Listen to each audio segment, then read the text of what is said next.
Dari beberapa faktor penyebab mangrove finch terancam punah, yaitu salah satunya yang pertama spesies invasif, serangan dari lalat Phylornis downsi atau yang lebih umum disebut sebagai lalat parasit dan lalat vampir. Burung finch memang memiliki hubungan yang kompleks dengan lalat parasit.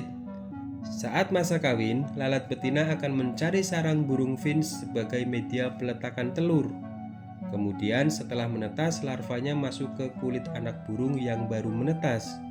Mereka hidup di bawah kulit dan memakan cairan serosa serta serpihan jaringan dan darah anak burung tersebut.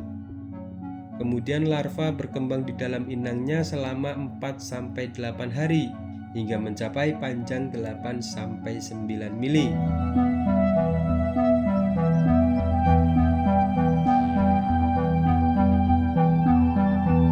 Pengendalian lalat ini sangat menantang karena sarang burung mangrove finch sangat sulit dijangkau dan metode yang digunakan harus aman bagi burung dan lingkungan, teman-teman.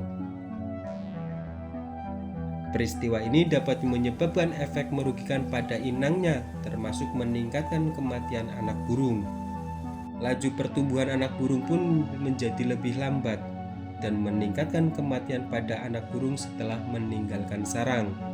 Sehingga inilah yang menyebabkan tingkat kematian pada burung mangrove finch sangat tinggi dan tidak berkelanjutan.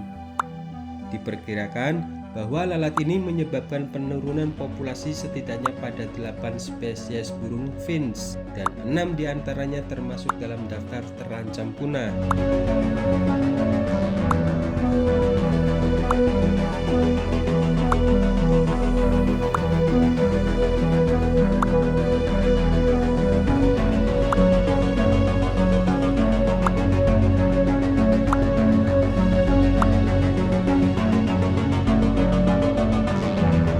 Lalat parasit masuk ke Galapagos dari daratan Ekuador pada tahun 1960-an.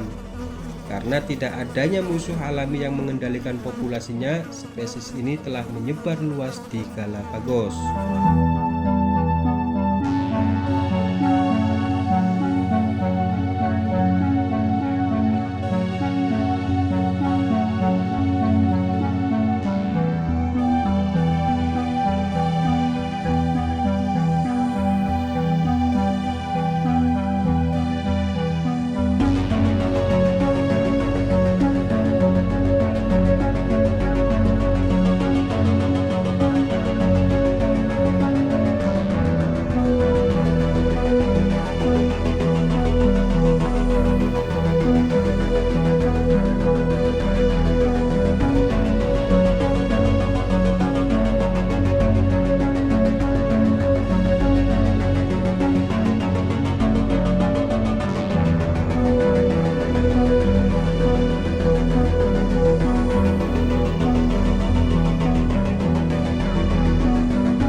Untuk mengurangi dampak lalat parasit terhadap burung finch, Yayasan Charles Darwin dan Direktorat Taman Nasional Galapagos atau GNPD sedang mengkoordinasikan upaya kolaborasi multi-institusional yang saat ini mencakup lebih dari 31 institusi.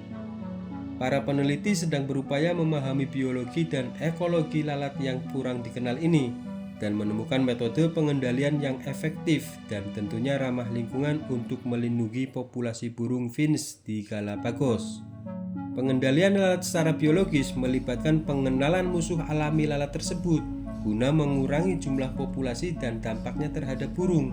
Jenis pengendalian ini hanya dapat digunakan jika telah terbukti melalui studi bertahun-tahun bahwa musuh alami tersebut tidak akan memiliki dampak negatif pada spesies dan ekosistem Galapagos.